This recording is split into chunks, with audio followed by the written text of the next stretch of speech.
Good morning, everybody. Father Miller here. Welcome back to the Earth. Father Bosco's here with me this morning. Yay. Nice warm laptop, so she's pretty happy about that. So we're just starting out our Faith and Fantasy stream. Miss Martin is here with us this morning, and I know Lady Gravemaster is going to be coming. I don't know if Odin or John's going to make it yet. So, how are you? Oh, I'm doing great. Sitting here with my coffee, waking up. It's my third. Oh my goodness gracious. Yeah, so I'm going to be switching over to water after this. Yeah. We got Lady Gravemaster here. Let me add her in. Yay! Good to see you. Hello. Good morning. How are you? Hi. Well, I am here. It Uh-oh. was such a long week. It was such a long week. But I have made a discovery today, like a realization, and I don't know how I missed it before. Yay. Star Trek sucks. That too, but I knew that already. But it's good to have that reinforced. But no, I was watching. So you guys know who Libs of TikTok is?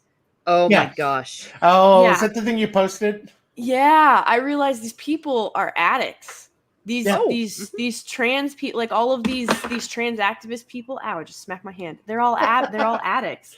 Like the person that's trying to explain this. I want to be seen as more of a thing rather than a person, and you'll experience euphoria. And I'm like, that's what y'all are doing. You're chasing a high.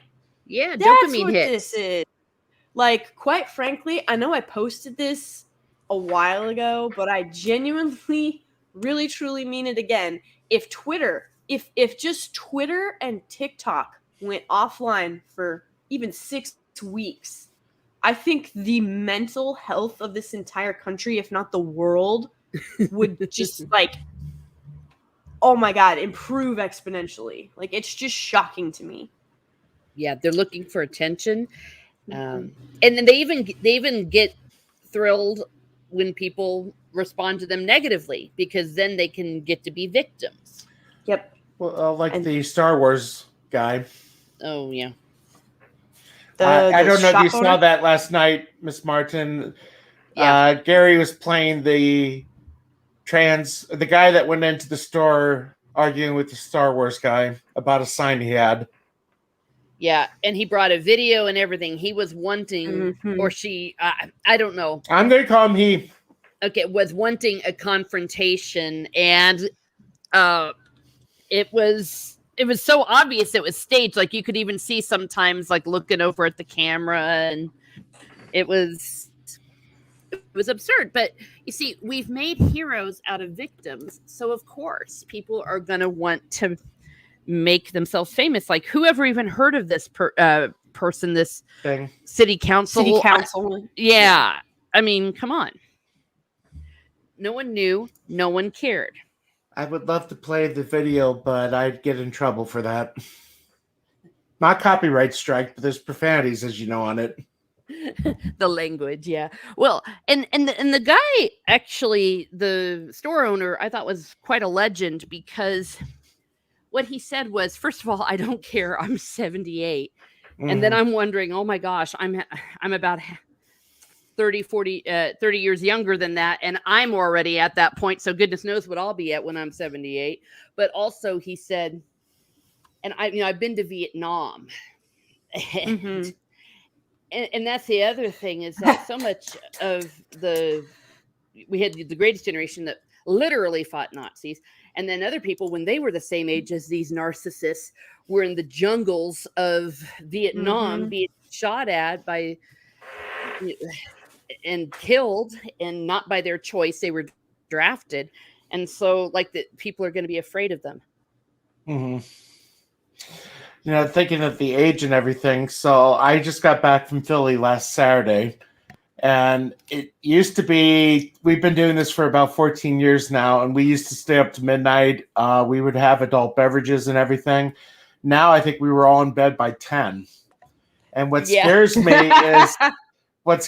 next week is going to Vegas for Gary Con. I don't know what he decided to call it, but I think they're just calling it the FNT meetup.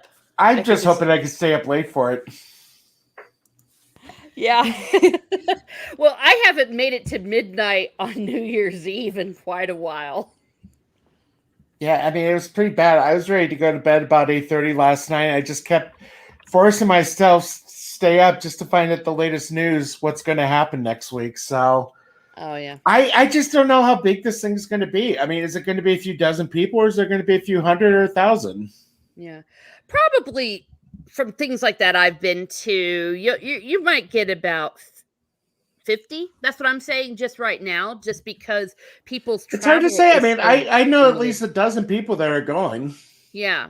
Yeah. I think it depends because in a different time, I might have made a trek like that for a meetup, but because of the travel restrictions and now hearing that they're forcing you to wear masks, because Yeah, that was fun.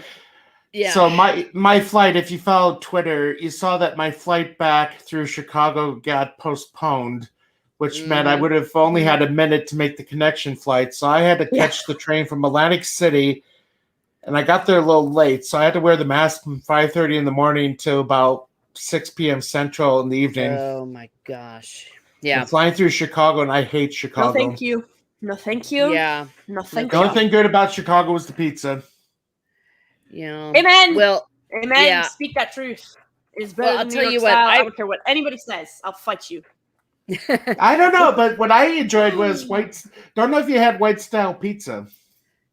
Oh, I've heard of it. Is that like with It's basically like olive oil, cheese, and garlic. Yes, but that's more like so like I make spinach and artichoke pizza, and I use olive oil and stuff. So it's like it's a white style pizza. So that's fine. But like if I want a red sauce pizza, I'm going all the way. We are making that sucker 3 inches minimum deep with cheese and meat and all the sauce. Yeah. All of it. If you're gonna do it, you need to make it count. Exactly. Make it count. Like I like these people Sicilian who are style. They're like, oh, Brooklyn style's the best. There's no sauce on it. There's not even like, there's like oregano and cheese, and then like a couple of like dots of red marinara sauce on there. What are you doing to me right now? No. I'm just looking Give me the sauce. Give me this. Like, look at a Teenage Mutant Ninja Turtle pizza sometime, and you tell me that thing is not dripping with cheese and sauce. Oh my gosh! Never watched it. You never watched Teenage Mutant Ninja Turtles? Nope. Oh no, I didn't either. It was. Why? Well, maybe I missed it because I was like not even the 1990s film, like not necessarily the cartoon per se, but the film. I saw the film, but it was understand it was pretty kiddie for me at the time. I was a teenager. I was too cool for that. So this is from Maris in South Philly. This is a white pizza with prosciutto and homemade sausage. No marinara sauce. You've got olive oil on it. Yeah. Right? Yeah. That's what I'm saying. Like, you have some sort of something on there. Like, so yeah. No, like the 1990 film was directed by Steve Barron, who I'm a huge fan for and think he should be the one to direct an actual Superman film with Henry Cavill. Oh my God, please make that happen, because he was on the set for Donner Superman. He helped film it. Nice. So, go ahead. No, it's okay. No, I was just going to say, introducing. So Justin was with us for one of our first streams a few months ago, and he now has just invested in a webcam and microphones. So, yeah. Good morning. Hi. Good morning. Good morning. He was on our stream last night, the pre-Friday Night Tight stream. Yes, the stretch. So, very nice. Well, yeah. Hey, sound great. Yeah, because I remember we were having some technical difficulties last time. Yes, we definitely upgraded the situation with all new equipment, so we are ready to broadcast. I was just doing my sound check. The Flash was denied a bank loan. Everything works great. We're good.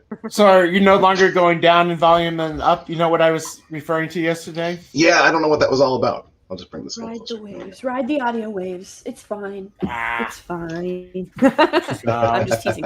Anyway, So Steve Barron was he was the director of the 1990s TMNT film, and it is the best one. I don't care what anybody says. And he was on That's set true.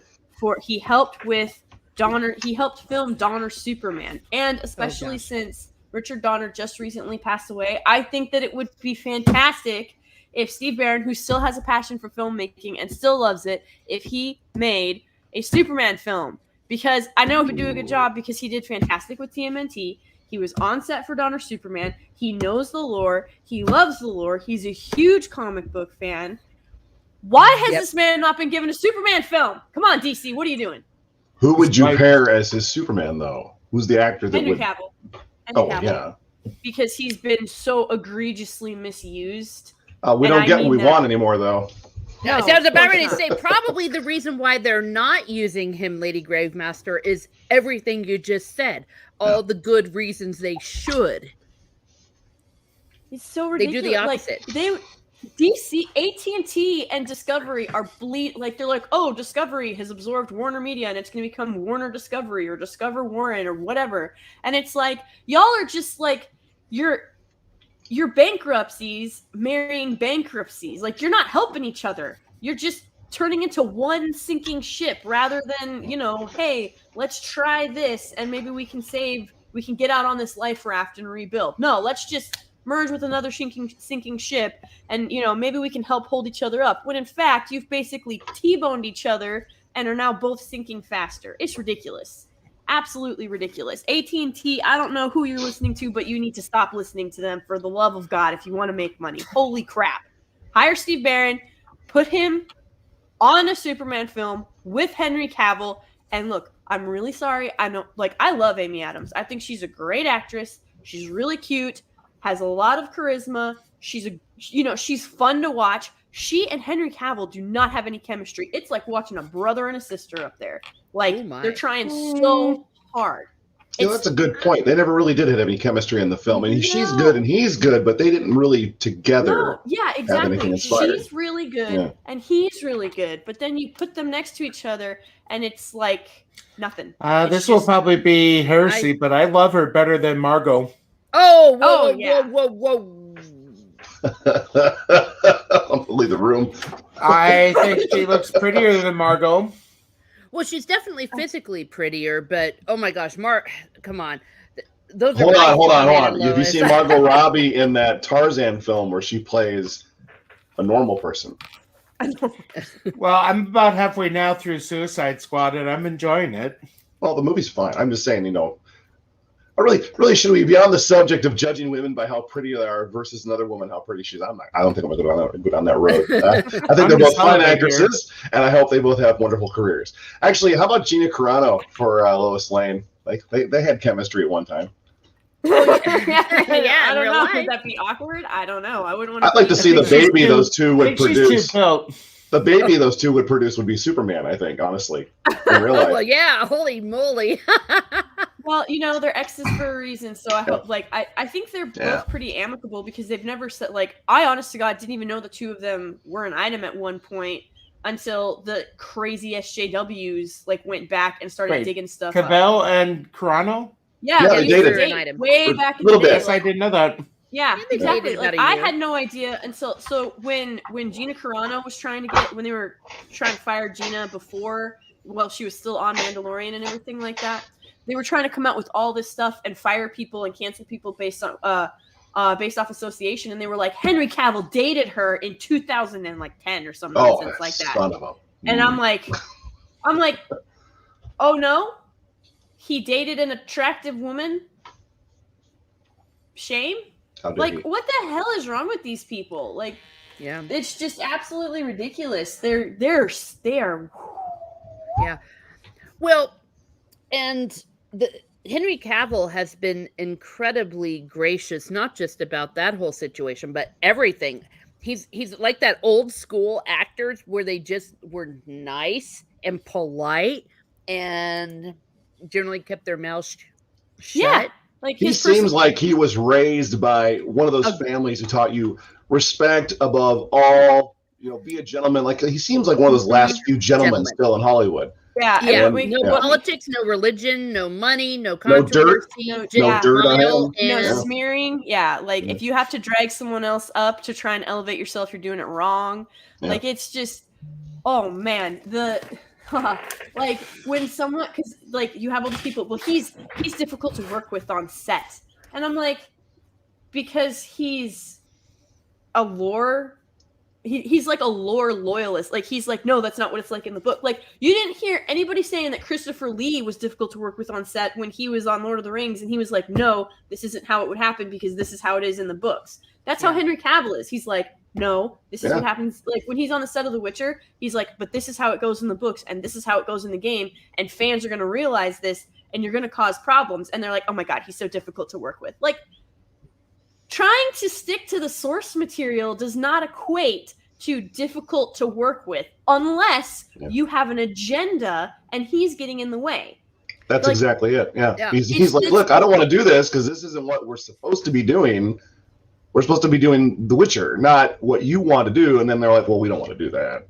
We want to take you out of this. We want to take the main character out and put the other character in. Oh, and your give her. microphone's doing it again. Hi. No, your microphone's going where you're talking normal, then it dips down. It's like really low, and then it goes back up high. yeah, the volume just goes up embrace- now. You cost a lot of money. Hey, you got the same mic I do, and I've never had that trouble.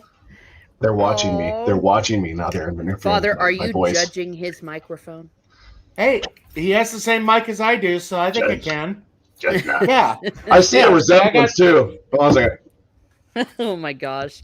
Well, sure. Though I frankly haven't heard too much about Henry Cavill being difficult. So is it just some No, of the people that's that gotta be just kind BS. of sticks up their noses? It is. It's them. They're trying to. Okay, so here's the thing. Henry Cavill is talented. He's viewed by most of the, especially female population, as extremely Hot. attractive. Oh, he's a stud. Like you know, Oh, and yeah. he does all of this charity work. Quite like you never hear about him boasting or bragging about all the charity work that he does, but he does a crap ton of charity work. And then like stuff that he promotes, it's like the run that he does every year on his birthday. And it's to raise awareness and donate to one of these causes. You know, that's something that he champions, but it's something that other people can also get in on to help raise awareness and raise money for. So he's very much like, from my understanding, a super humble guy. And you kind of get that from his interviews as well. He's just very down to earth and very humble, which is great. So when you hear people saying who want to have him canceled, particularly, and so they say he's difficult to work with, he's irrational, he's mean, he's impossible, like all of this stuff. I'm like, I'm gonna look No. into this. And then it's No. like, oh, when he went on the set of Enola Holmes, he was told he was gonna get to be Sherlock Holmes. Like, Ooh. and you know, I don't know if you guys watched Enola Holmes at all, but he was in there all of like 4.5 minutes. So, but when they cut the trailer, it looked like he was going to have a more significant role. It looked like Enola was going to run off, and he and Wyckoff were the two, you know, her two older brothers or whatever, were going to like go hunting after her. So it was going to be sort of like this. Enola's trying to find their mom, and you know, her brothers are trying to find her because they know what's like. That's how they tried to like cut this movie. And instead, so they basically like advertised it off of Henry Cavill's name and looks and the fact that he would be Sherlock, and then he was like practically not even in the movie. I didn't And then- bother watching it. Yeah, that's Yeah. what it John is. Trent, the one that said it was bad. It was really, really bad. Who? What now? John Trent. Yes, it was terrible. I watched it for free and didn't support Netflix at all, and I still want my time and money and life back from that nonsense. Yikes. It was so okay. So they're trying to be. So it's based on this book series that was written. Oh God, do you guys know where Enola comes from? This whole deal. Yeah, it This was whole some spiel? young adult series like in the Yeah. early 2000s. All And I know so is they're that was trying the to- name of the plane that dropped the bomb in Hiroshima, wasn't it? Enola, really? Yes, but so they're trying to be clever. So the YA author or authoress. I don't know why authoress is not a word, but we should make it a word. It's too feminine. She, I want it. I want all the femininity. But anyway, she's like, well, because you know she's alone in this big patriarchal world, and her name it's spelled backwards. It's Alone. Enola is Alone spelled backwards. Alone. Yeah, it is. How about that? Yeah. So they're like, I'm researching right now. Look at that. We're so clever. We're so intelligent. It's, we're dropping these little cues and hints to the audience that's just going to lap it up. And you're like, oh boy. no, we want, if we tune into a Sherlock Holmes show, it's because we want Sherlock Holmes. Well, the We- Cumberbatch Season 5. Holmes series was the best I've ever seen with Which Benedict Cumberbatch. Benedict Cumberbatch. Yeah. That Okay, I couldn't stop watching that. So I I gotta recommend the audiobook on Audible because it's read by Stephen Fry. Oh, there you okay. go. Yeah. It's about 60 hours worth. Huh. That's my cup of tea right there. I've not watched it's the BBC one, right? With Yeah. him and Yeah, where it's in modern yeah. day. Yeah, and so it's supposed to be like an adaptation. It's not really. You like never seen it? I've never seen it, but Ooh. I get conflicting opinions about it. Like some people are like, it's a really good modern interpretation. Like it's really more. They take the classic tales and they make it to where they could work with modern science and modern technology and stuff like that. And I was like, okay. And then I've heard others say that it's like, of course, a bastardization of Sherlock Holmes. And I'm like, well, I guess I could sort of see that too. I'm not going to lie. I know that people are going to disagree with me vehemently on this one, but I really do think Robert Downey Jr. was a fantastic Sherlock Holmes. Okay, here we go. Dear Mr. Sherlock Holmes, I can't find Bluebell anywhere. Please, can you help? Bluebell? A rabbit, John. But there's more. Before Bluebell disappeared, it turned luminous, like a fairy, according to little Kirsty. Then the next morning, Bluebell was gone. Hutch still locked. No sign of a forced entry. What am I saying? This is brilliant. We'll take the case. Sorry, what? Bluebell, the case of the vanishing glow-in-the-dark rabbit, meters are not problem. Anyway, that's just a little taste of it. Yeah, I'm kind of curious now. Like how it's so good. I'm assuming that's Hounds of Baskerville is what I'm assuming, right? Yeah. Baskerville. Yeah. What is a glow in the really dark good. bunny? Okay, I'll watch it. Yeah, I'm intrigued. What does a glow in the dark bunny have to do with Baskerville? All right, let's do it. He really did. It's been a few years since I've seen it, but I mean, it's just his attitude, the way he goes about reading, and just the way he speaks is perfect. Well, I'm glad to hear it. I think, everybody. It's so funny because when they ask like who should be the next Doctor, and like his name gets lauded so many times. No, I think he's too big. I think he's too big to be the Doctor. Yeah, I think he would be a really good master. Michael Sheen. Oh, I want Michael Sheen. I've seen them being promoted. I don't know if you've seen Good Omens or not, but I really enjoyed it. that would be. I mean, outside of the theological problems in it, I enjoyed it. I was gonna say, He's a good I didn't actor. much care for. I didn't much like. I was actually talking about it to our exorcist. With the Good Omens one. Yeah. You should talk to him just about explaining the idea that a good angel and a bad angel are working together to prevent the apocalypse. Well, that's a little problematic in itself. He looks a lot like David Tennant's like little brother. Yeah. But I mean, that's my first introduction to Michael Sheen, and I really got hooked on it. I listened to the audiobook and loved it. What was he Yeah. in? I just don't see how they're going to do a season 2, though. Michael Sheen has been in so many great films. That's the first time that you were introduced to him, or at least he that was I'm in the aware of it. Underworld. He's the Underworld. Never watched films. it. That's Yeah. Lucian.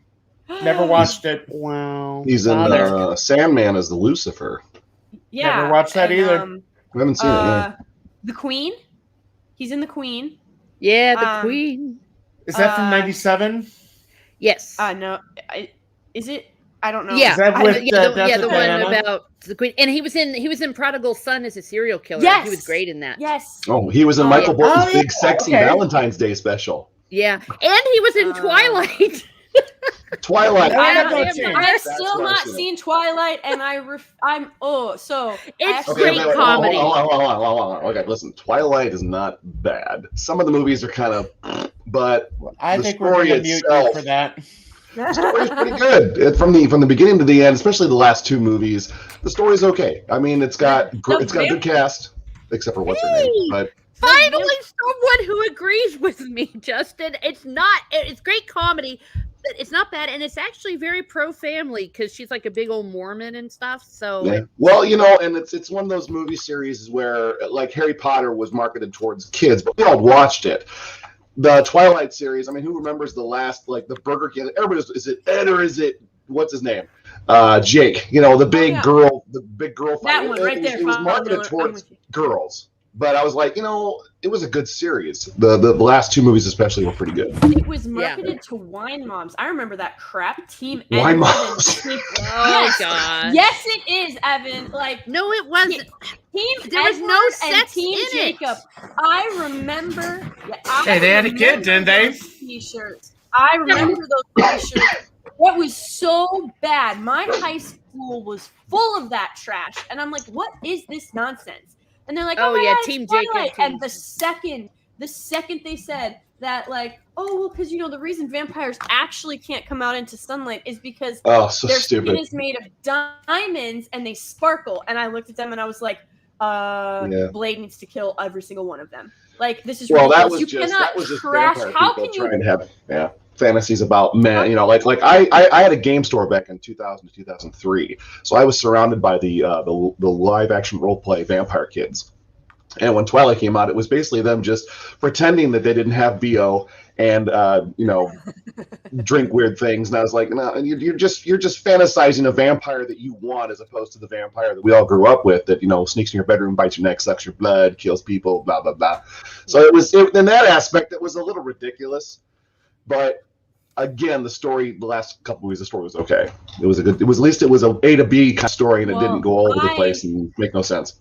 I have not seen them, but I do know when those things came. So, like, if I'm trying to sort of remember this, because I was like, I had either just graduated high school or I had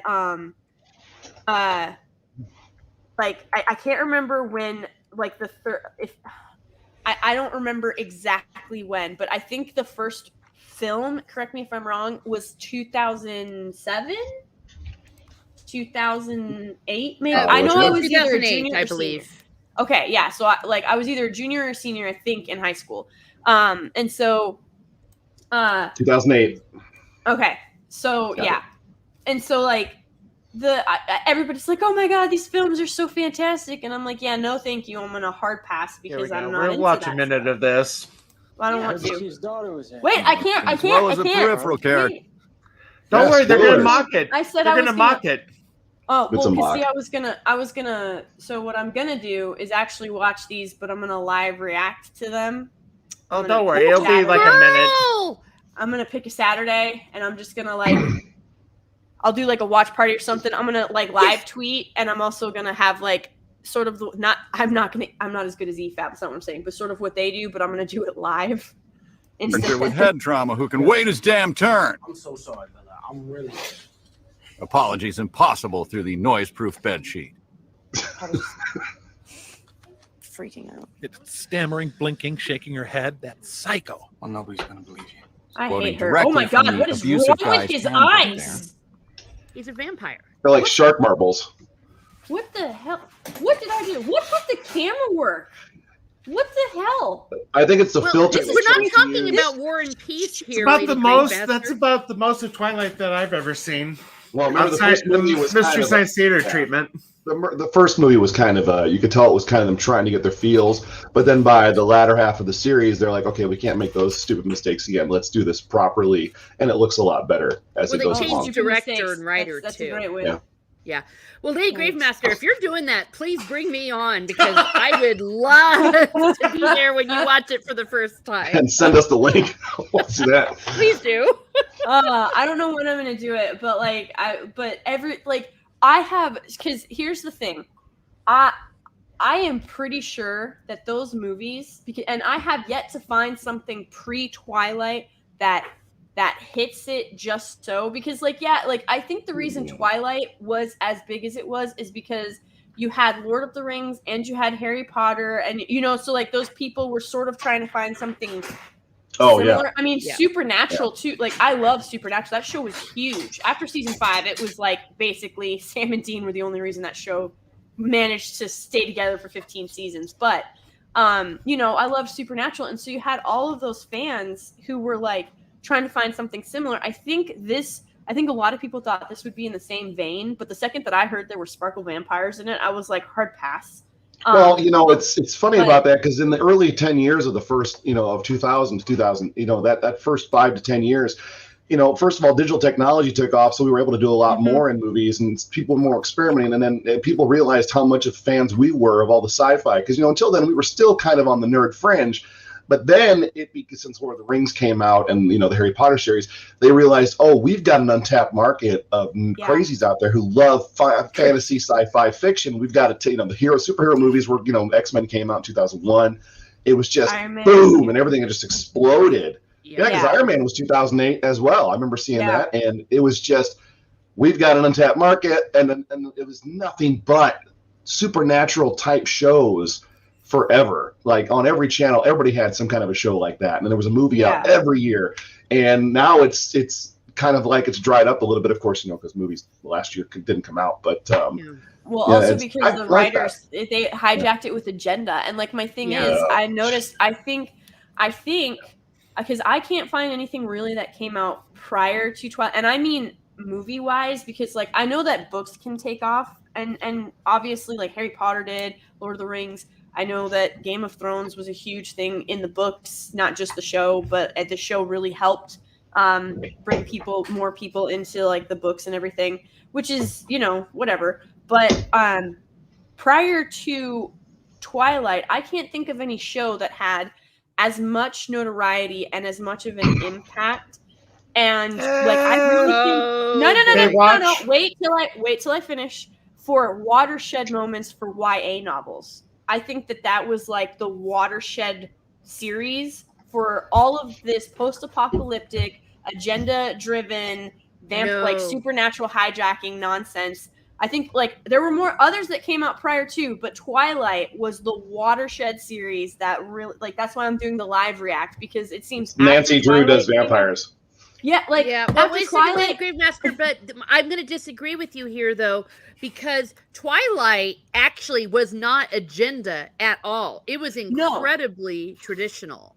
You know, that's true. It really didn't have any woke moments in it. It was pre-woke. Well, Father, understand, Father. I know what you're talking about the vampires, but I'm saying... No, I'm not talking about vampires. I'm just saying it was a crappy story. Oh, yeah, crappy story. But what I'm saying is about it being traditional. It was not agenda at all. Yeah. It was actually anti-agenda. It was incredibly pro-family. It was no sex before marriage. It was basically... And then Katie barred the door. Yeah, it's like women and women staying home and having babies. I mean, it was like a Mormon thing. So I'm just saying that was not an agenda moment. That's not what I'm saying. I'm saying it was the Watershed series because it did get so much notice and like. Here's the thing: especially the Team Edward and Team Jacob shirts, I remember so vividly. Like that was like you never see those anymore, but it was huge. And then there's a reason for it. And now you have so like. Here's the thing, like Twilight may be good. I've not seen it, so I'm just gonna tell you right now, I have my doubts. Sparkly vampires and whatnot. Plus, I hate the girl that is in it. I just call her Twilight chick because she's a plank of wood. But her performance was a little weird. She ruined Snow White and the Huntsman. Yeah, Snow White and the Huntsman was ruined. It was a fantastic show except for her, and she was freaking Snow White. And I'm sorry, in no universe is that girl in any way, shape, or form even close to the same league as Charlize Theron. That's insanity. I will be fair to her though, because I like to play the other side of things. If you compare her acting from the first movie to how she portrays the character in the 2-part the last 2 movies, it's a night and day difference. She's no longer the shy girl who blinks a lot and doesn't look up. She's now she's a vampire. So now she's sorry. Oh, thanks. Oh yeah. Well, no, but also remember she was a holy child. Crap! All right. They cast her. It was a very interesting casting because they cast her when she was still a minor. She was like 16, and it actually caused a problem with the filming because she had the child actor stuff against it, and then they they made limited amount of time. Yeah, and then they made a big fuss when she turned 18. They were like, thank goodness now we don't have to keep shutting down production. So she was very, very young and very inexperienced. I'm not defending her. I mean, Lady Grandmaster, it sucks. I mean, don't get me wrong. But I guess I'm just saying, though, my I would be very expectations interested are- in you. I would be very interested in you. How's this? I'd be very interested in you watching it and then seeing what your reactions are, because some of the stuff is kind of superficial and ridiculous, but there is enough in there that talks about pop culture and what makes some things successful versus unsuccessful, because this was an incredibly successful series. Because one thing was, it tapped into the nerd culture that was the girls, because they didn't really get girls, but they got girls the right way. The right way. It was girly stuff. It was girly fantasy. Because what's the girly fantasy? The fantasy A is 900-year-old vampire in love with a 16-year-old. And don't forget about the hot dude she friend zones the entire movie. Well, no, dude, y'all are reading these for me. Will you listen? Okay, hear me out, Father. Hear me out about the fantasy. 1, 2 guys wanting you. You know that's the teen trope. It's like, and how am I going to choose? You thought Joe Biden was creepy with girls. How am I going to choose? And they're just fighting over the girl. That's all, really. Yeah, fighting over the girl. I'm just saying that these are the tropes that appeal to teenage girls, but also the trope of the rich man who is going to provide for you so that you can just sit around and be a rich woman too and raise babies.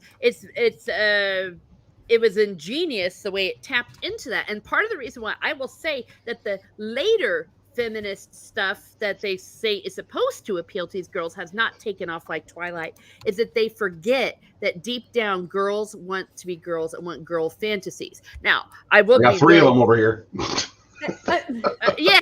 Now, and it's certainly worth discussing about whether it's healthy, the fact that it's vampires and all that, but underlying it is those traditional female longings.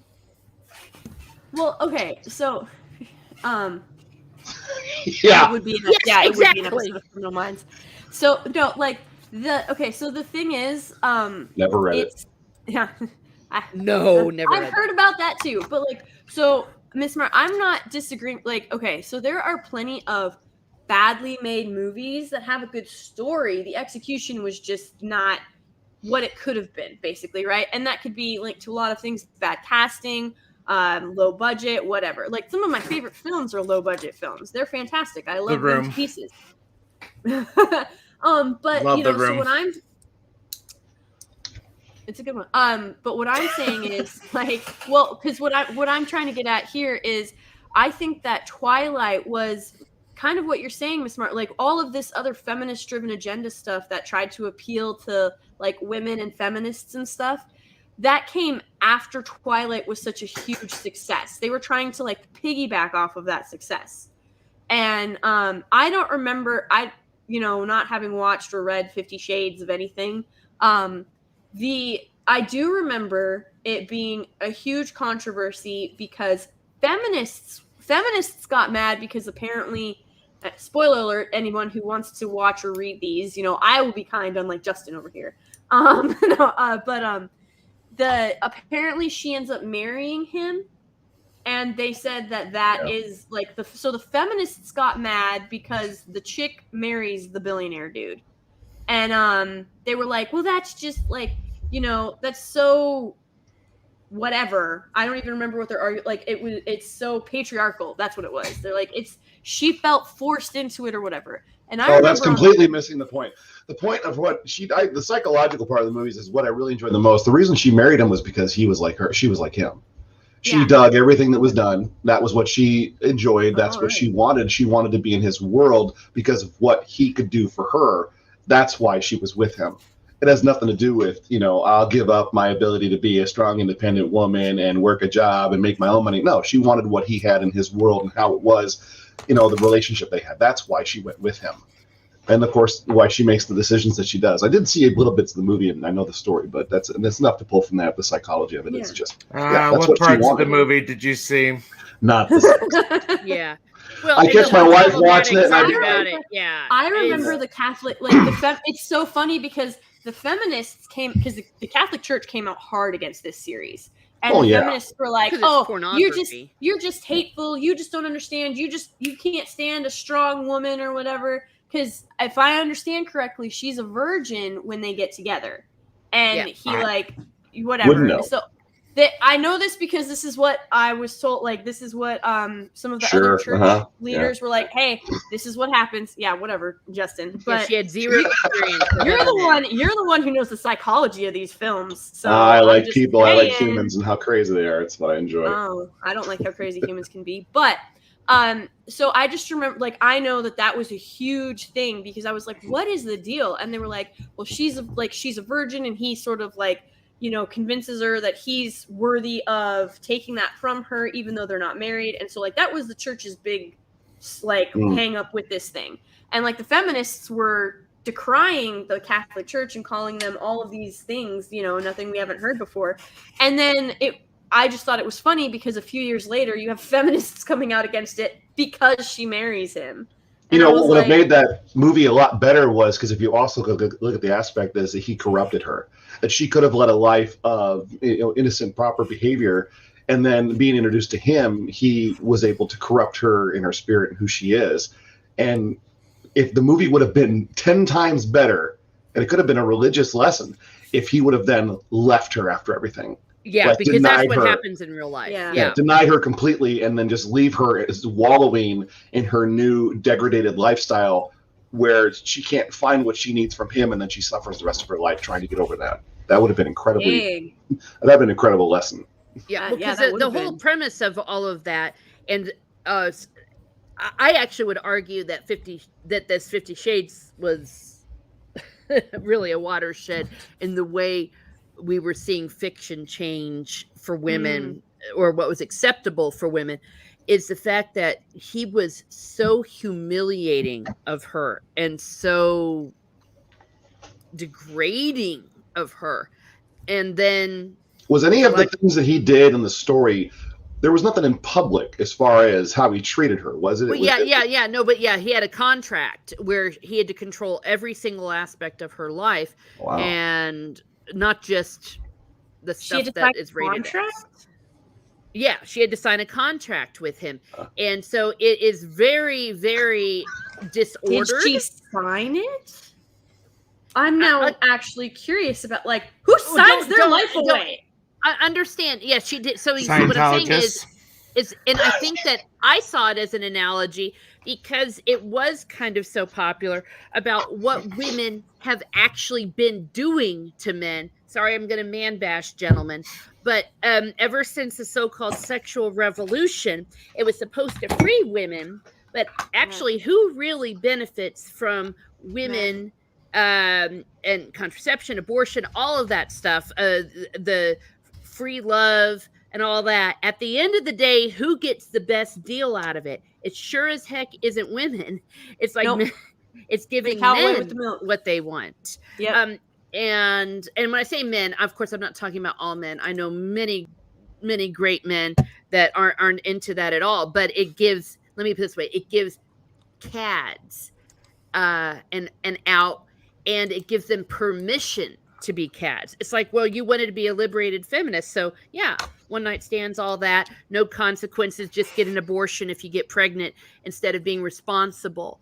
So yeah, it's go ahead. No, I agree. It's some of the biggest this is why when people are like, smash the patriarchy, I laugh, but also I'm shocked at how many people buy into that nonsense, because the thing is about these, I mean, it's basically coming from at this point, I don't want to be a political division, because I know there's people on the right that might agree, politically they might, personally agree with some of the stuff that's being espoused or whatever, but they are politically conservative or whatever. So when I say left and right, I don't mean political spheres. I mean culture-wise, you have all of this stuff coming from the left. They're very good at the one-line stuff, shout your abortion, women's choice, sexual evolution, down with the patriarchy, all of these things that are supposed, on the face, it's like, oh, we're trying to, the strength of women is what we're referring to, and how men have made decisions for women for centuries, and now this is our chance to undo all of that and speak for ourselves. That's what those one lines make it sound like. And then you might enjoy this. They're created to control the stupid people. They get them behind a phrase or a saying, almost like saying USA. You're motivating people who can't think for themselves and don't understand what the consequences of what they are actually saying are. Exactly. So I just wanted to show a little bit of this. I think you might get a kick out of it. Oh my God, boy. Come in my line, Mr. Entitled. It's great. Sir, I'm sorry. I couldn't stop her. She forced her way here.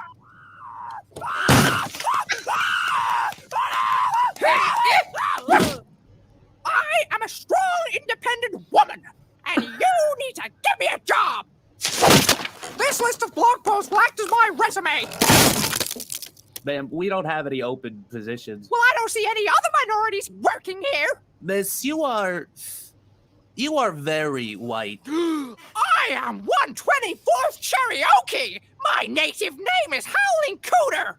You mean coyote? Oh my gosh, Father. I don't see how that... More than qualified. Do you know anything about science? Oh, I see! Because I'm a woman, I don't know anything about science! No, I'm sorry, that's not what I... What field of science do you specialize in? Women's issues! What about chemistry or biology? Oh, no.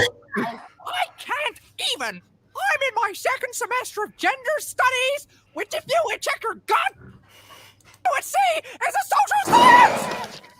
I don't think you're suited for this job. Tumblr warned me about misogynistic places like this! I've only been here all of 2 minutes, and I can already see the glass ceiling! Well, we're in an aquarium. Fantastic.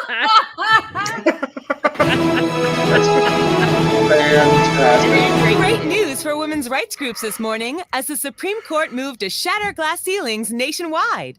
With us, we have Jessica, an online blogger who started the campaign. So, Jessica, tell us a little more about the movement. Listen, it's about women taking a stand! People need to realize the glass ceilings are not okay! Women are here! We are equal, and we will not put up with oppression! One moment, Jane. B.O.B. Down with the patron! Jessica, wait. What do you say to the animal rights activists who claim you are to blame for the wanton massacre of marine life in aquariums around the country? First clear to die to patriarchy, Jane! Down with the matriarchy! Men's rights activists! We want our foreskins back!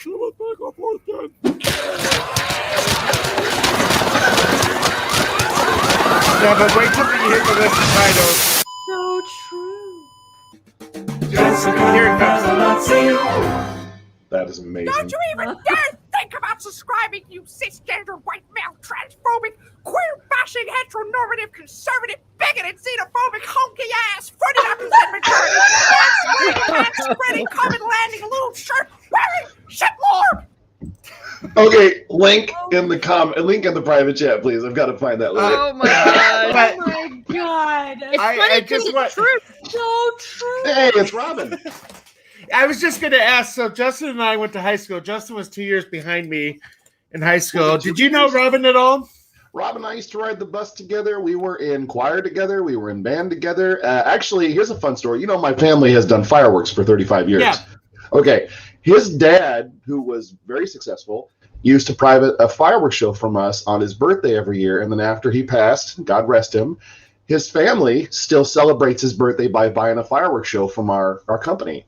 Okay. So yeah, Robin was very Robin good. Lloyd Taylor, who plays the Penguin in Gotham. Played. He went to our high school. I didn't really know him. He was a very meaning nice to ask kid. you. Yeah. Oh, we were actually in Bye Bye Birdie together. Those of you who like the musicals. I was Conrad Birdie because that's who I was, and he was the angry boyfriend Hugo. I actually have a shot, an old picture of him somewhere, throwing the punch as I go to kiss his girlfriend. And it's just, I'm 6'4", he's about 3'2", and he's like reaching for the sky, trying to hit me. And I have to say, his portrayal of the Penguin, at least in that first series, was phenomenal. I loved his Penguin, but the problem with that show is it just went off the rails hard.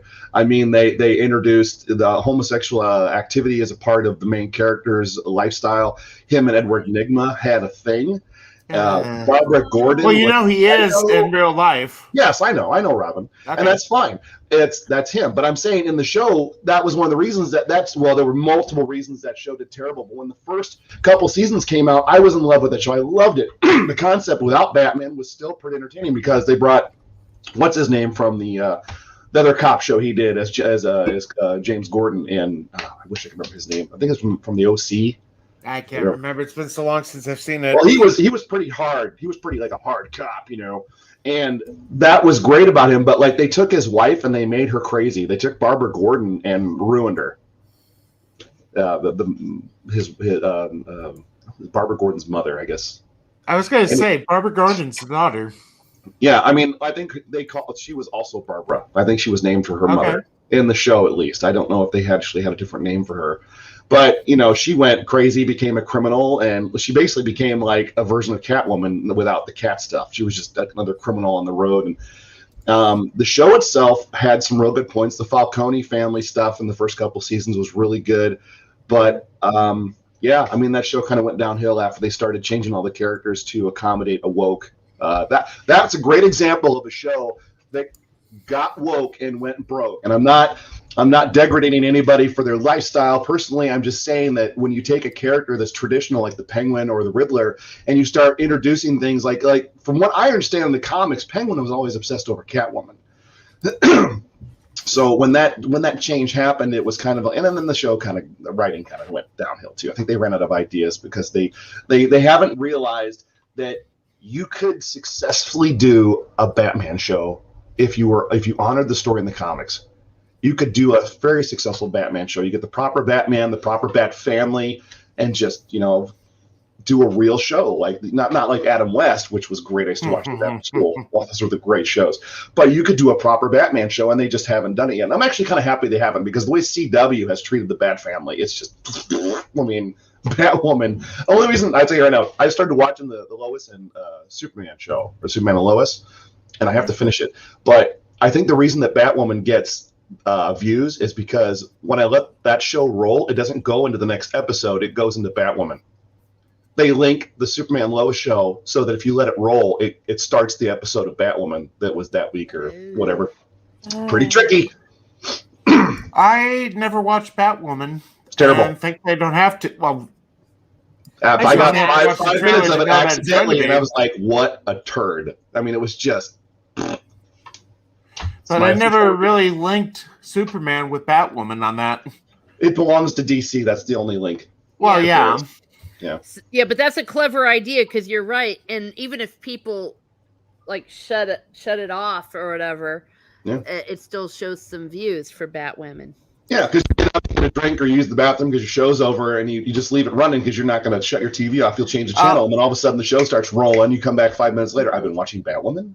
Mm-hmm. Oh, exactly. Oh, so you mean like the iPlayer stuff? Yeah, whatever digital platform you're using, it'll throw, Okay. like, you have autoplay on, which I guess my kids are like, Dad, you've got autoplay? And I'm like, I don't know where that's at. I'm going to shut it off. 45. Yeah. So it just rolls to the next show. But in other news, I'm actually take over the conversation. I'm actually excited for the movies coming out this year. Suicide Squad was really good. I have problems with it. I want to say this vocally. I don't understand. Became a ninja. I get that she can pull out a gun and naturally shoot people really well, but there were scenes in that movie where it went from a street fight type of fighting to her doing flips and grabbing knife hands. Well, no spoilers. I'm only halfway through it. So. Well, there's a combat scene like there is in every movie, so it doesn't spoil the story at all. It's just she does some pretty acrobatic fight techniques that I look at going, this is John Wick level, and he was a trained assassin. She was a psychologist who joined a gang. And that's Harley Quinn to me, where she was a bit of a thug fighter, and she'd hit you with a hammer or shoot you with a gun. But I am waiting for Dune. I don't know if anybody's excited about Dune. Oh, don't shake your head. What's wrong with you? I listened to the audiobook and was lost. Well, the first movie, I grew up with the first movie. I grew up with movies. I didn't read because I had a terrible time. I couldn't get through novels. I'd yawn every third word, and it was terrible. But no, that's why I listened to the audiobook. Yeah, that's why I have comics, because I couldn't. I started reading comics. Actually, helped me in school with my reading. I was a CDF student, and that improved it. But the first original Dune movie, there are gross parts with the Baron Harkonnen, kind of over the top gross. But the movie itself it's actually, I don't know if anybody knows the Dune story, but I don't think I want to spoil it for you guys. It's actually a very religious path. Mm-hmm. If you watched the movies or read the books, Paul Atreides, who is the main character, is very, very centric to a traditional religious path that he is on, and his final at the end of the story is very okay. All right, I can dig this. It was really into it, and I suggest watching that movie from the '80s, Father, if you get a chance to, just because. Might.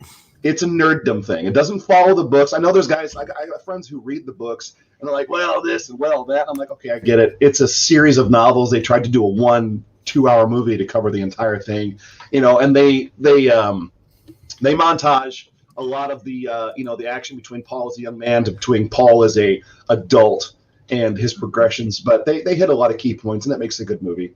So, yeah, looking forward to that. And anybody hear the rumor about the Spider-Man movie coming out with no trailer? Yeah, I saw that. No trailer? That is genius. That is the most genius marketing thing I have ever heard in my life. You put out a movie without showing a single clip. Say Spider-Man's in the theater, go see it. No trailer. The curiosity factor alone, people will buy a ticket and go, I swear to God. Not with the way Marvel's been. I have daughters. So you understand, they're all in love with Tobey Maguire.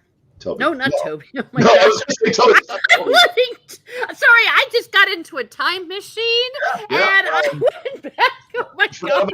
Are we looking for Tom Holland? Is that who we're going Tom for? Holland.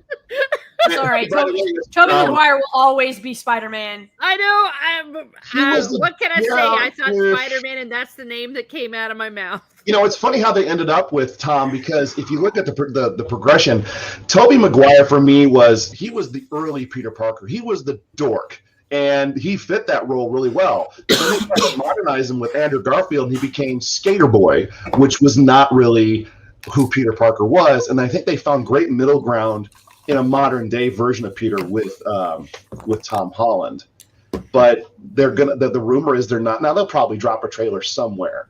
But I studied marketing and business management in college, and I got to tell you, you drop a movie like Spider-Man and don't show a single scene from it, you'll get ticket sales. If you don't release digitally, 2 months in the theater. I think digital release is here to sabotage any theatrical release. Oh yeah, they're going to kill theaters if they keep doing it. And I can tell you why, because I said I want to go see. What did I go see? We saw G.I. Joe, because I'm an old school Joe fan, hardcore. And I wanted to give the Snake Eyes movie a chance, because if anybody's read the comics, I don't know if you guys have, I know G.I. Joe's a little obscure, but Snake Eyes' origin was completely different. And the original writer, Larry Hama, who wrote those books, he was the godfather of G.I. Joe. There's no doubting that at all. He created all that 80s stuff. He signed off on the movie. And of course, I'm thinking, well, that's a check. And if you want to continue to write G.I. Joe for IDW, you're going to tell everybody what the studio wants you to say. Mm-hmm. But the movie was solid, and I went and I saw it in the IMAX, and I was one of 4 people in the theater. The other one was my daughter who came with me. Before I forget, Justin, I'm going to have to get you in touch with one of our priests, because he has a bunch of G.I. Joe comics from the 80s he's looking to maybe get rid of. So I'll take them. Immediately. I had the Joe collection 1 through 155 when I was a kid. It used to get mailed to my house. Before I knew comic stores existed, I had G.I. Joe mailed to my home as a child. And I sold all those. When I had a truck and a girlfriend, all the nerd stuff went away, because I ascended from in my house hiding from the world to kissing and driving a truck and having a job, and all my junk got sold. And I think I sold my entire comic collection, which was like 2 short boxes, like 1 long box, including the first appearance of Gambit, which was a very expensive book, and a few other things, for like $78 to a pawn shop. Yeah. Well, someone was very happy. Someone was very happy. No, I think so. Like, I remember G.I. Joe was for me at least. We always had this weird. Okay, so it was like a combination between Dragon Ball Z, Sailor Moon, Pokemon, GI Joe, and That's a weird throw-in. Yeah, like everybody, because like everybody had their favorite shows, and so when we would all get together because and like play on the playground, we would all just sort of like combine everybody's like favorite shows, and we'd all play together that way.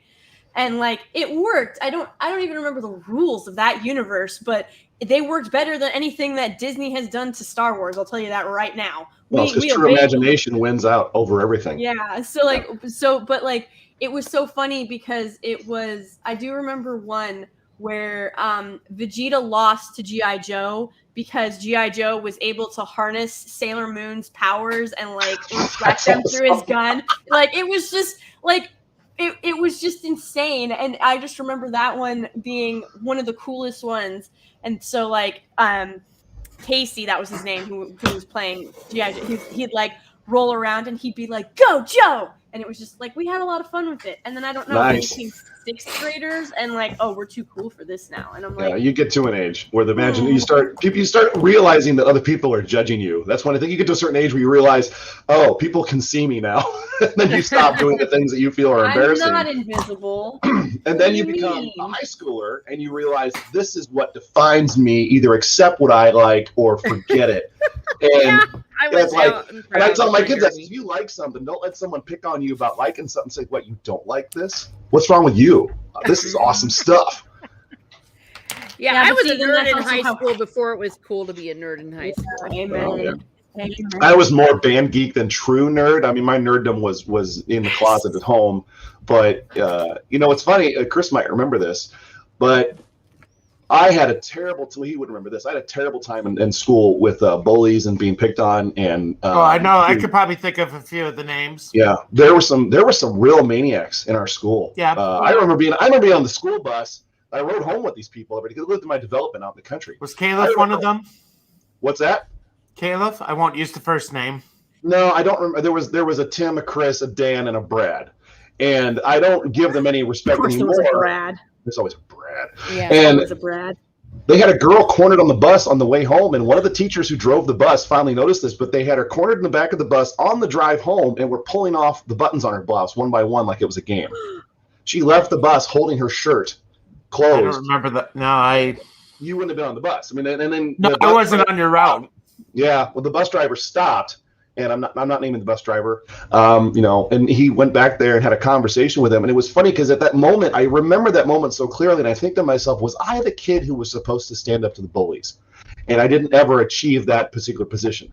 But all that behind me, it was the music that actually helped me survive high school because, it was a 2A school. There wasn't a lot of talent. And then I, in the junior high, was asked to play the drums for the high school jazz band because Jason Zeman quit because he didn't like our Bransky, our band director, which thank God for Todd Bransky, really. He saved me. He did. I got behind that drum set. I learned drum set in a week, and then that was who I was. If you said, hey, there's Justin, it was the drummer. And there was no one else in the school that was playing the drums. So I wasn't elevating myself to a position where I wasn't at. There were plenty of drummers outside of our school that were better than me. But when it came to doing, pep band or jazz band or the maniac behind the drum set, that was who I was. And I had that ability, which gave me a bit of cool. That was it. I won't go too much into high school, but I will say that a number of the people we went to school with have given me homily material over the years. Oh really? So did you all went to public school then? Yeah, basically, but it was farm town school, so it was outside any of the large cities. At our time, there's about 200 in the high school. I had 68 in my graduating class. I don't know how I many had 45. My brother set the record. There were 62. Now it's a 4A school. Yeah. Okay. Well, because I've spent a good deal of my career teaching in Catholic schools, and actually, there's a horrible bullying, problem, especially among some of the jocks. I'll just put it that way. Yeah, I guess a little bit of that. It's everywhere. Yeah. So I was just curious but then when you said band, I'm like, well, usually there's not a band in there. Yeah. Yeah. My identity was orchestra. It was everything. Our Catholic schools had band. Yeah, my kids had band. Yeah, my kids had band. They had marching band. Yeah. Even in our smallest Catholic school, we had band. Oh, you know what? That's my bad because I was mainly teaching in those K through 8 things. See, yeah. So I didn't. Maybe you didn't think you had a band because it was so small that never did anything. Well, no, I mean, I understand that my experience. I was always public school. I wasn't even a Catholic, and so my only experience of Catholic schools is as a K through 8 teacher. So yeah, I'm a convert. So I grew up as a not going to church kid. And I remember specifically, it was one of my friends, Sarah, was giving me crap because on Friday I was like, why can't we have a hamburger on Friday? Like, why is there always a fish sandwich? And they had to have that as an option because there were a lot of Catholic kids who were in our town. Yeah. Oh yeah, especially well, depending on how old you are. I mean, it used to always be the case, but of course during Lent. Yeah, of course, that was yeah. That time of year. Always on my birthday. Always around my birthday, they stopped serving hamburgers. I'm like, what's going on? Oh man, they were specifically targeting you. Justin. It was my bad. Exactly. But I'll tell you what, though, it's really nice, and I wish they would do it all year round. But when Lent rolls around where I live, suddenly every place has an awesome fish special. Now, and I always tell schools- them. Yeah. I always tell them, oh my gosh, why can't you do this all year round? Our diocesan Catholic schools does it all year round. Oh, good for them. Good for them. Well, that's because a lot of people don't realize you're supposed to do it year round. Well, yeah, technically, but as far as not eating, technically, Father, no. But what I'm saying is during Lent is when it's actually must be abstention. Right, but if you do it during the rest of the year, you're supposed to do another penance.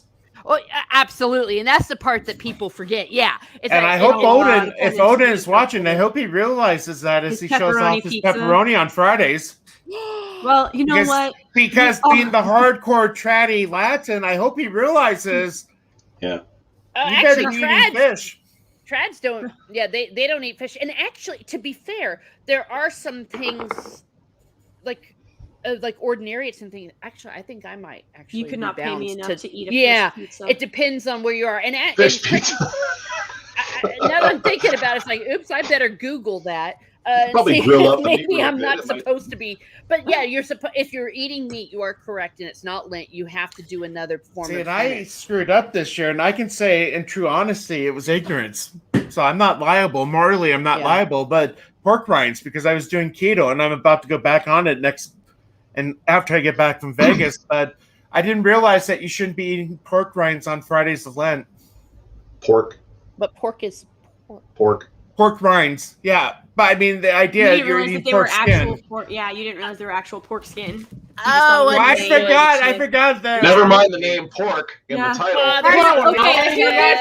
The thing is, when you're doing keto, you can't eat potato chips, but you can eat pork rinds. So they kind of become the substitute potato chip. I did a insanity workout. Is that anything like keto?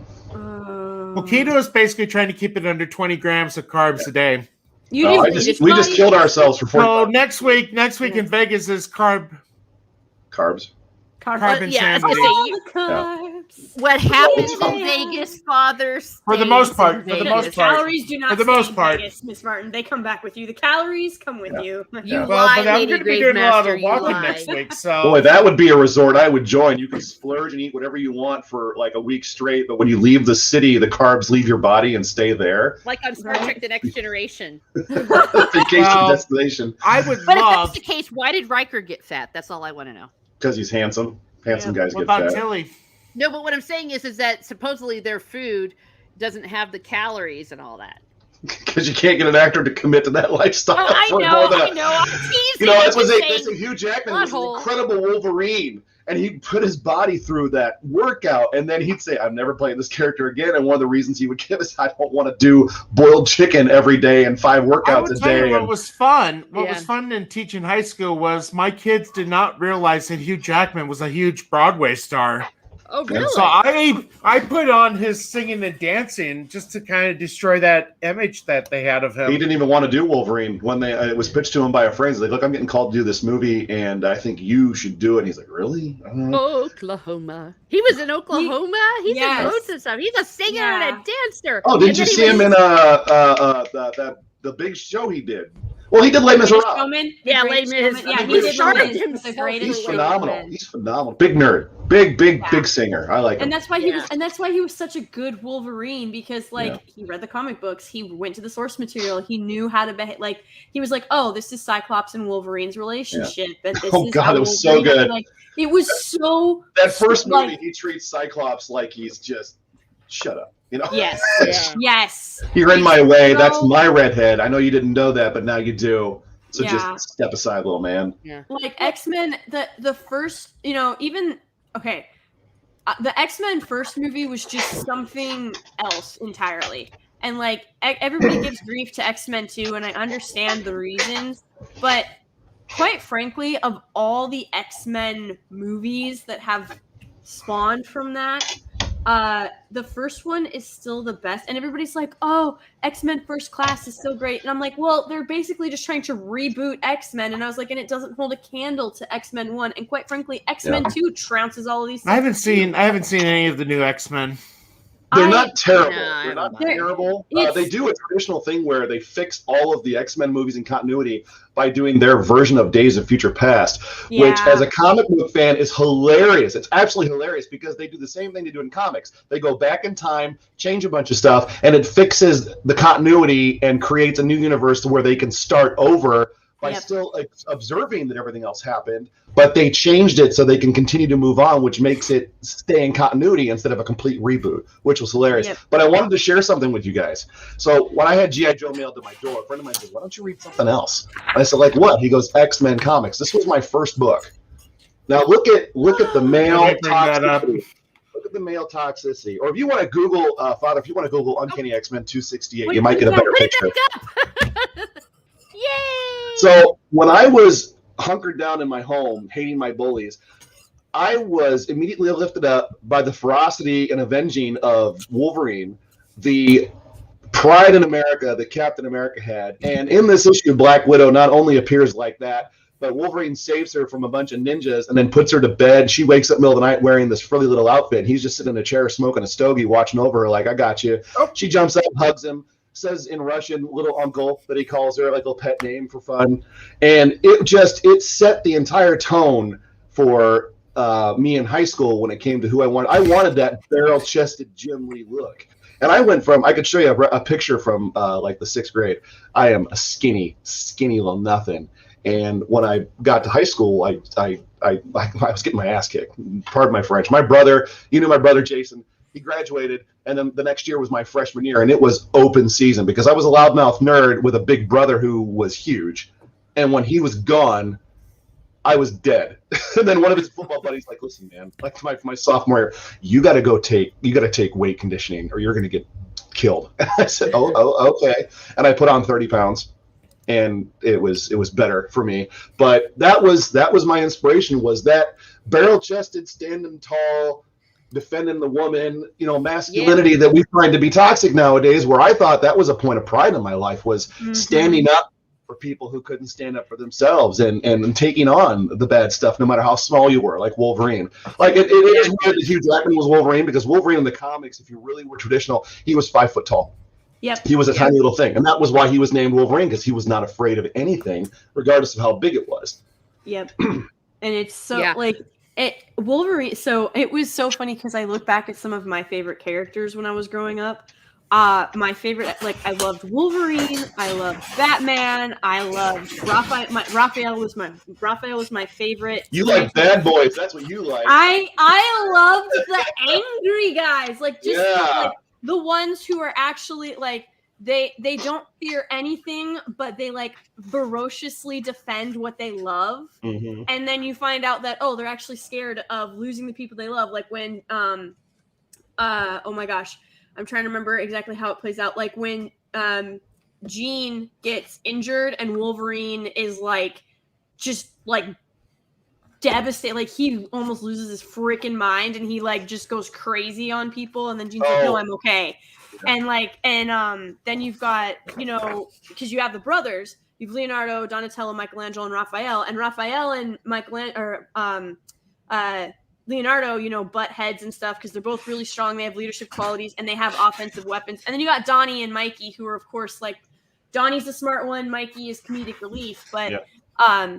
Raphael acts a certain way, and then when Leonardo, they have to like cart him out because he gets really his ass kicked by the Foot Clan and Shredder, and then like Raphael. It was funny how is they like, changed that in the movie. The way they made it, Raphael was out throwing a tantrum and he got Yeah. jumped, and then Yeah. it was Leonardo that saved him. Yeah. But if you read the comics, it's the other way around, folks. It is. It is the other way around. We So we got to show that one. So I mentioned yesterday to Justin, I just got done reading Dead of Honor, so it made me want to dig this one out because there was a new magazine-sized Star Trek that a couple of my customers ordered, and it looked really cool. When they reprint the old stuff. Yeah, the motion picture. I saw Yeah, that but in the it's just- movie theaters. The Star Trek. You know what? The People hate motion on that picture. movie. My grandmother and my mother took me. I was like very, very, very young, but I just remember being incredibly bored. You know what? For me, I got into the music, so I was if I got distracted by the story or like bored of the story, I would just listen to the music and the audio from that particular movie. The sounds of the V'ger coming through, and all that stuff. I liked it. I thought it was a great visual. Like, if you want to go back and say, what did life look like in the 70s? Let me show you Star Trek: The Motion Picture. Yes. Yeah. And then those we'll listen to the uniforms. music. It was something about growing up because a real short story. My dad got in with Videoland USA, which was a locally owned. I think the Tracta family actually owned that, Chris, where he did a commercial with them. They gave him free rentals, and this was before copyrights hit VHS tapes back in the 80s. My dad immediately bought 2 VCRs. He bought a case of blank tapes. He'd bring home 3 tapes a night and copy every movie he could get his hands on. I had a catalog of 400 sci-fi adventure crazy movies, and my boss is calling me, so I'll tell you the rest of the story when I come back. That's So, awesome. What a I gotta He's story. right about the soundtrack to the motion picture. It was amazing, and I don't actually mind watching it. Like when I'm sitting at home doing housework, doing crafting and stuff. But to go to see it in the cinema when you're like 4 years old is not optimal. Not how you would have spent your time at the cinema, is what you're saying. Well, no, you see, but understand, we were really excited about it because that's how I watched Star Trek. I used to watch it with my grandmother because it would come on in syndication about 4:00 or something, and so I used to. That's how I watched it, and I even have some of those old toys from the 70s. Those really weird looking. I have a really weird looking Spock and Kirk where they look like they've got extra chromosomes or and that was 2 chromosomes or something. That was 2 hours and 12 minutes, that original movie. So you were a trooper. As a child, when movies were normally 90 minutes, sitting through that movie, Well, I don't know if I was a trooper because the seats are soft. I recall complaining quite a bit. I don't know, but that's the reason why we went to see it. But also understand, back in the 70s, you wanted to do anything, including watching your favorite TV show. Yeah. It was an event. And so it's like, fine, you go out to the movies because that's the only way you could see something, or you could only see your favorite show if it was going to be rerun. And then once it was over, you couldn't record it. Yeah, it's weird to think that 20 years prior to the 1970s, people were just getting TVs in their homes.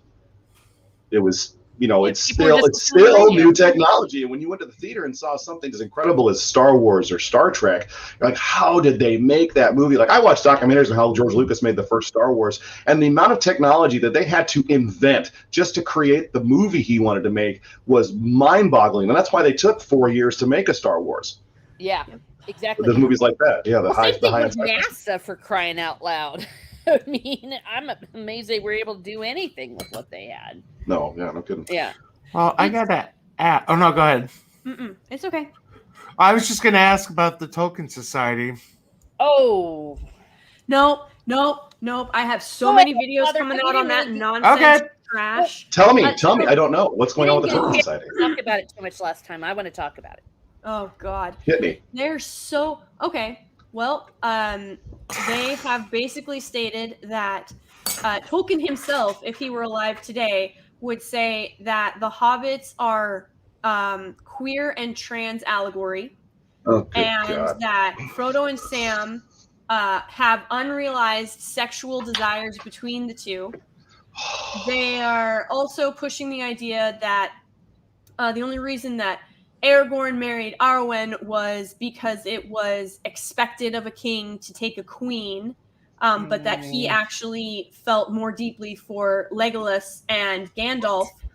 Oh yeah, no, there's like that's such horse shit. Excuse my French. My goodness. They are pushing okay, so their favorite ones are Merry and Pippin to push, Frodo and Sam, Frodo and Aragorn, Gandalf and Aragorn, Legolas and Aragorn, Gimli and Aragorn. Like those, like that's how you match that. That's who some of these like the most prolific shippers are. That sounds like Tumblr. That's the crap you see on Tumblr and fanfiction.net. Was that the one from Gondor in Transition? Yeah, I'm pretty sure that was the Gondor in Transition one. I stopped watching after they said they weren't going to try to assume his intent. Because whoever the lady was in the beginning. Yeah, in the first, okay, so like the first one that I'm tackling, Gondor in Transition is just an absolute crap fest. Like I don't even, there's nothing, oh my, just, nothing Lord, redeemable. help me, guide me through this. Like, so there's also another one. It's translation as a means of representation and diversity. Oh my God, that one's a doozy too. But the one I'm going to tackle first is called Destabling Cis Hetero Amator. I can't even say the word. Amatonormativity in the works of Tolkien. Oh, amatonormativity. Tolkien is flipping in his grave right now. Made-up word. The thing is, like, in the first instance, like, in the first minute of this film, like, I'm going to tear this thing to shreds. In the first minute or so of this, I can't even say that, of this discussion. Garbage? Yeah. She literally states that there is no overt homosexuality in the books. And then to defend that, and she says, but that doesn't mean we can't assume that Tolkien didn't mean for there to be, because there's also, ready for this, there's also no overt heterosexuality. That is not true. There's no heterosexual, there's no sex. What about Gimli's love for the elf queen from the woods? Yeah, there was no, a no, whole, no, no. there was a whole anime based on that Bullberry and character. Bilbo. Yeah. Tom Bombadil. Oh, How she about- gets into that. She gets into all of that. And What does she say about Faramir and Eowyn? She's like, there's no sex, since there's no sex in these books, like you can't assume that it wasn't actually happening. Like You're right, because sex denotes a relationship. We got to make sure we put the Oh my God. Tolkien wasn't going to write sex in his book. He was a devout And again, Catholic. homosexuality was illegal until 1967. Yeah, no, it's just like that. See, they play off of that too. They're like, he would have written about it if he could have, because they're still trying to push this whole thing that Tolkien was woke and that it's all an allegory for trans and like these people have never faced true hardship in their entire lives, and it is for sure. completely apparent, because had they gone through even an nth of what Tolkien had gone through in his life, first of all, they'd be better writers. Yeah. Second of all, they'd understand that nowhere does he write about amorous love. And the one instance that he actually, I would argue the one instance where Tolkien writes about obsessive love is with the ring. Like, everybody who obsesses over the ring dies. A horrible death. Like, that would be the one instance I could give you where it was like obsessive love. Perhaps. I might concede to that one. But it is a love of a thing. It's not actually a relationship, so you can't even go full bore there. I'm not playing the sound on this one. Yeah. But this is kind of what got me thinking of it. Oh my goodness. Well, you know, Lady Gravemaster, this is reminding me of what Torque, the OneRing.com, as opposed to the other one, what they said is they feel like that they are setting the stage to prepare us for goodness knows what they're going to be doing in the Amazon series, and they feel like they have to go back and rewrite Tolkien's intent to justify it. Tolkien meant to have elves that were, dark skinned. Okay, elves existed before the sun. Like they literally woke, and like that's why they worship starlight. There was no sun. That's why they worship starlight. Like, you show me someone who can get a tan at night, and I will take everything back. Show me someone who can get a tan from the Well, I moon. work next door to a tanning parlor. It's 24 hours, so. Oh, there you go. Well, no, you're exactly right. Well, and not only that, Tolkien was basically writing the equivalent of England. And like it or not, that's what England was. It was pasty white. I mean, it's more. Well, even if you wanted to say, because you know the different like hobbits are supposed to show a certain like a certain English perspective, right? And then you've got like the men and the elves, and so they're different races of fantasy. Like they don't actually represent anybody they don't allegorically represent anybody in the real world. No. Now, if you as a reader take it to mean something, that's something that you have taken from the book. That is not something that was given to you. Yes. You are interpreting it a certain way. You are taking it to mean something. And that is why people identify with different characters. Some people identify better with the protagonist. Some people, some people are applicably, like, you know, they relate to the antagonist. Some people relate with, you know, the barmaid who just wants everybody to get out so she can go home and go to sleep and put her feet up. Like it's you can't any person who writes something or creates something cannot say what people will take from it, but they can say what they meant when they wrote it or created it or drew it or whatever have you. This was the intention behind it. This was this. This is this. This was inspired by this. They can say those things, which Tolkien did. The thing is, these people are taking. They're not even like if you watch the Tolkien Society, they have the vids up now. Yeah. If you watch these discussions, and you listen to them, they are not basing these on Tolkien's works. They're projecting all their own stuff into his. They're taking, using him to push their message, and it's like anything else. They take an intellectual property that has a huge following and saying, "Here's a way we can touch a whole bunch of people with what we want them to think, and push our beliefs and structure into that." And then they're going to get rejected. The show's going to fail after the first season. Yep, which is allegory, which Tolkien hated. Like he realized that it was a real thing. Like like you know, you can't always get away from it, but he was a proponent of applicability because that is what the reader takes from it. He has his intentions as a writer, but the readers are all going to take different things from his stories. What Tolkien Society is doing and what the OneRing.net is doing is they are taking interpretations of Tolkien's work and writing papers and theories based off the interpretations of Tolkien's work, because those interpretations have certain things that they want to see. Like, oh, you know, the it's in this vid too, how Frodo and Sam and Rosie and their children all come to live together, and Frodo ends up naming the children. And, you know, he puts Sam as his heir. So this is obviously a unique queer relationship. And I'm like, you realize it was quite common for people to take in wards and to take in relatives and to take in, you know, like, especially if you had a big house. Essentially, Baggin was a big mansion. And he was a bachelor, and they were good friends. It's like they totally erased friendship. There is no room for filial love. That's it. There's no place anymore. You cannot have a story where two men generally love each other because they're brothers or because they shared a life-ending experience like the side of a mountain after fighting off an entire army for 6 months. Mm-hmm. There's no way they can have a platonic love relationship that doesn't have a gay aspect anymore because they just don't understand how that's possible. That's how warped these people are. It's like, I have a friend who I love. I would go die and take a bullet for him right now. I hug him whenever I see him, but I don't want to jump into bed with him. Yeah, exactly. It's insane to think that these people think that they are espousing truth, because they really, like, here's the thing. I don't think that a lot of people that say this stuff actually believe it, but the people who are like that they have entrapped into this sort of belief do actually believe what these people are saying. But the thing is, if you actually read Tolkien's works and you read his letters and you read the Silmarillion and the Lord of the Rings and the Hobbit, it is quite clear that romantic love, this is not a romance story. There's romance in the book, of course, like you have the love between Aragorn, but essentially, and it's just a struggle, like a whole struggle. Yeah, it is. It wasn't the point of the novel. Yeah. And it's so overcoming it's the not, problems, and exactly. It is not a romance story, and they are attempting to inject not only romance but like graphic sexual.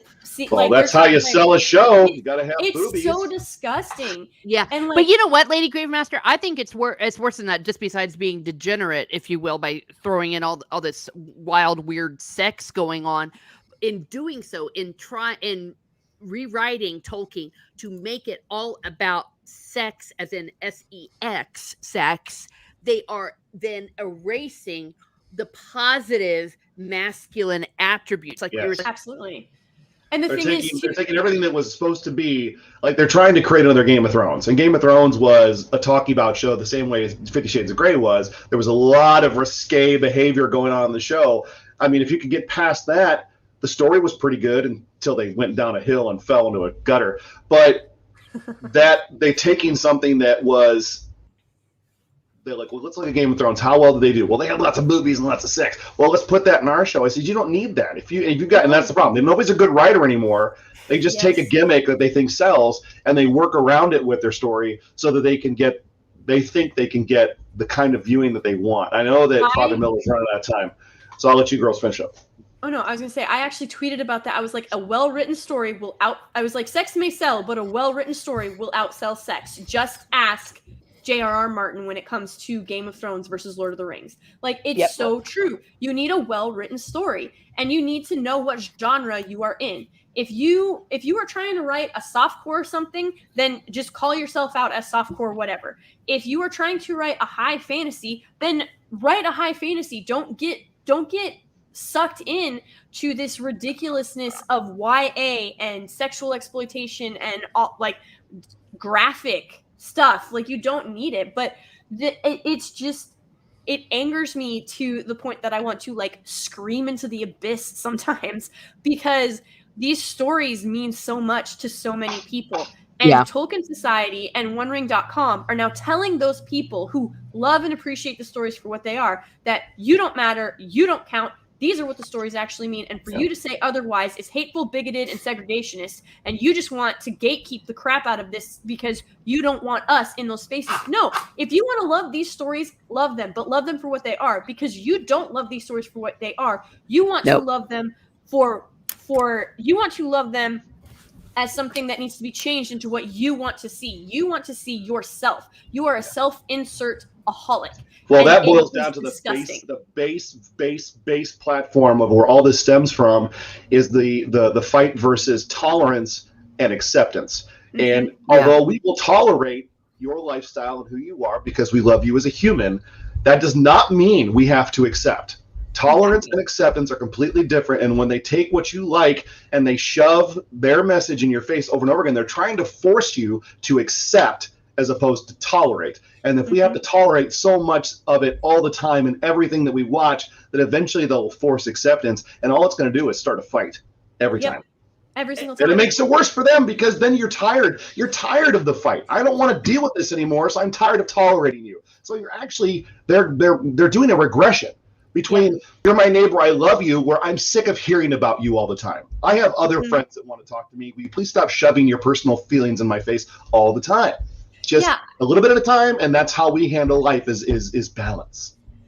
Well, see, and I don't think they want balance. So you see, I think I've come to the opinion after dealing with this for 30 years, they know exactly what they're doing. They're wanting to make us weary and sick and tired of it, and they want us to go away. They put Gonzo in a dress and used non-binary pronouns. Let's be real here. This is not about acceptance. This is not about my body, my choice. This is not about I'm going to do my thing, you do yours. No, this is you will live the way that we want to live. You will reinforce our delusions. You will live this life with us, because if you don't, our narrative shatters and we can't handle that. So that makes you cruel. And someone hasn't pointed out to them what happens when you try to force a human being to do something they don't want to do. Absolutely. Look at history. Anytime any person has ever tried to force a group of people, boy, the backlash is hard. And it's going to come crashing down, and they're all going to go, what have we done? And it's you tried too hard. You tried too hard. This pendulum swing So the thing is, everybody's like, it keeps going further to the left. It's never going to swing back. And I'm like, you guys don't seem to understand how potential energy works. Like, yes, the pendulum keeps going to the left, but it's also building the potential energy to swing back hard and fast to the right. And it's going to take end up in the V for Vendetta universe where it's a complete police state because they have to I was control about everything. ready to say, and then they're going to have to have an extreme reaction. Exactly. And so it's going to take, that's the thing.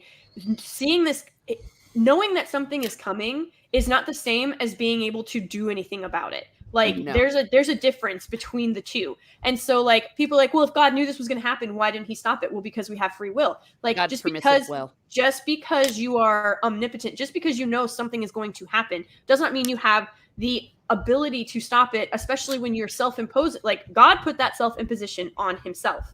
He was like, hey, you all have free will. I love you enough to let you choose to go to hell, basically, was how that all came about. Like, if this is how you want to live, this is your choice.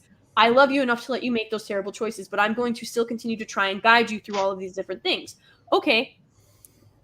So that, that's that aspect of it. So when you have these people who are like, no, you will do that. Like, if God himself is not going to force you to live a certain way, then the people who are trying to force you to do this are essentially saying that they see themselves more powerful than God. Or in the way that I look at it is, you have way less self-control, because if you're trying to force an entire people to live a certain way to accommodate you, then that means that, one, you're the bully that you claim to be fighting, and two, you are so weak of constitution that anything and anyone that challenges you needs to be eradicated. And that is how you get to genocide, because people that stand up against this stuff, they have good points.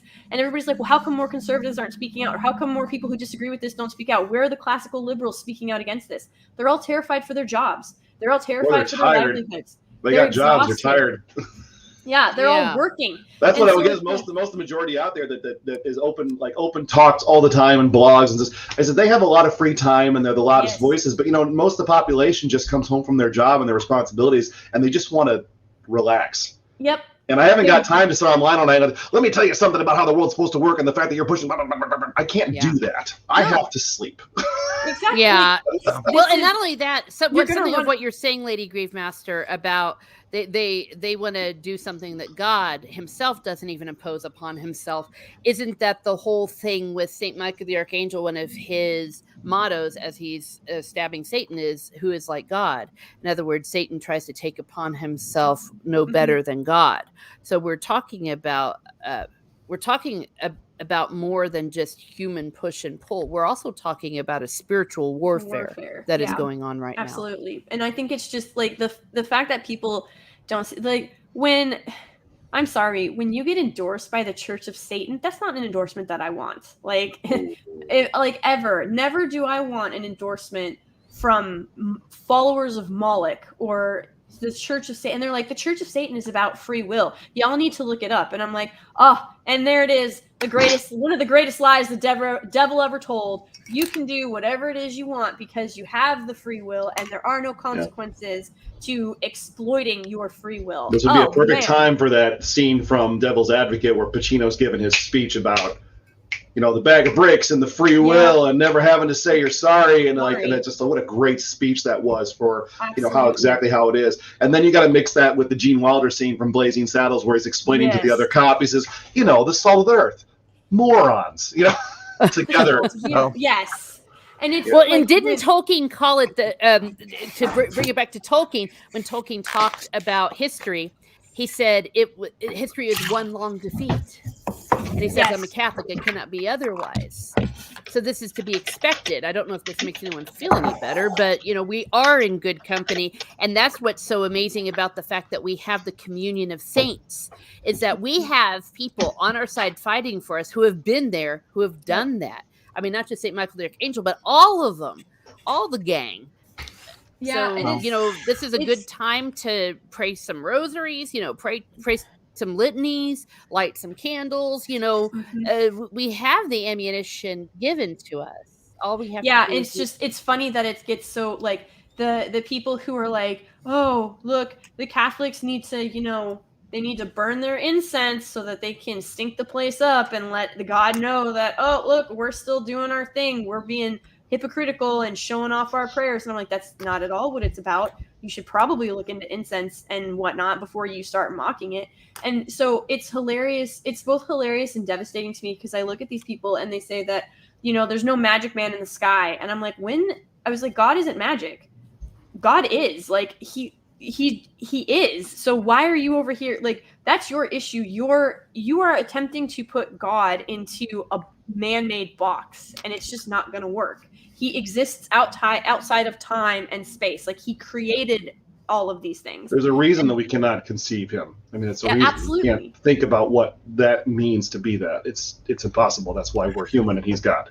Exactly. Well, I'd like to continue this, but I do have to get running because it's the weekend and Mass is only a few hours away. Well, it was an absolute pleasure to speak So, with you. Great Mass this morning. It was so fun to talk to you too, Justin. Yay. It's always a pleasure. It's always good to get the gang together. Yeah, so hopefully next month, we'll do it again next month, and hopefully we can get John back, and maybe Odin will grace us with his presence. I'm going to do a mini confession reconciliation thing right now. I definitely still eat meat on Fridays. It's not a sin. We do too. I do it for attention. I do it for the attention. I do it for So- attention. It gets to look at me and Okay, say, what are you well- doing? I just get your attention. That's all I want. For those Now watching, do another thanks, penance. Do another penance.